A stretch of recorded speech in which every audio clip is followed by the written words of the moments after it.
আচ্ছা শেখরদা, তুমি আমাকে বলো তো, তুমি স্বামী হিসেবে কেমন? এই রে, আমি স্বামী হিসেবে কেমন? এর কেমন প্রশ্ন হলো পূর্ণিমা? এটা দেখো, একটা অন্য কিছু হঠাৎ এই প্রশ্ন কেন? না এই প্রশ্নটা করছি তার কারণ তুমি যে গল্পটা পড়লে, যেটাতে সবাই বলছে তুমি নাকি দারুণ, যে ফসফরাস যে গল্পটায়, ওহ, সেখানে যে সূর্যর চরিত্রটা, সেখানে তারা জাদরেল স্বামী, এরম স্বামী নও তো? না না, কখনোই আমি ওরকম স্বামী নই। মানে সূর্যর সঙ্গে আমি কোনোভাবেই কোনো মিল খুঁজে পাই না নিজে।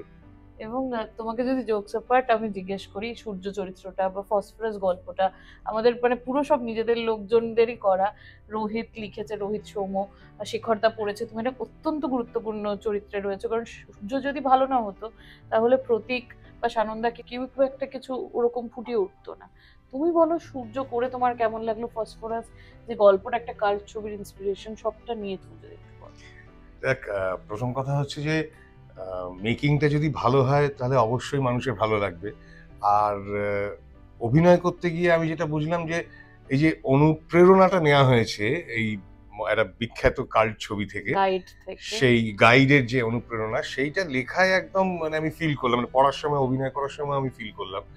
আর এই যে ক্যারেক্টারটা সূর্য, মানে সেও তো সমাজের একটা অংশ, মানে ৫ আঙুল যেমন সমান হয় না, এবং বিভিন্ন মানুষেরও যেমন বিভিন্ন চরিত্র হয়, একটা খারাপ মানুষ বা একটা একটু অন্য রকমের মানুষ কিন্তু বাকি ৫ জনের ক্যারেক্টারটাকেও ফুটিয়ে তোলে।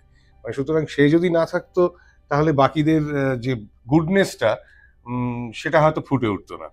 কাজেই আমি চেষ্টা করেছি যে সূর্যকে যতটা খারাপ করা যায় কিন্তু মানে সেটা জানি না কতটা ভালো হয়েছে, সেটা শ্রোতারা আরো শুনলে বুঝতে পারবেন বা যারা শুনছেন তারা বলতে পারবেন।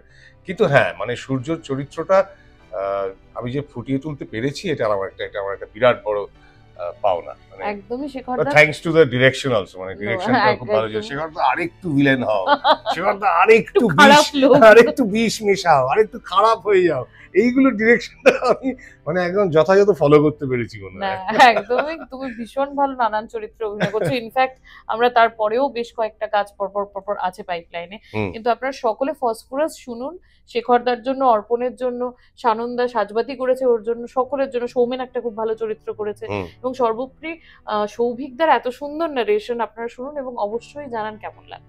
একদম অবশ্যই জানাবেন কিন্তু।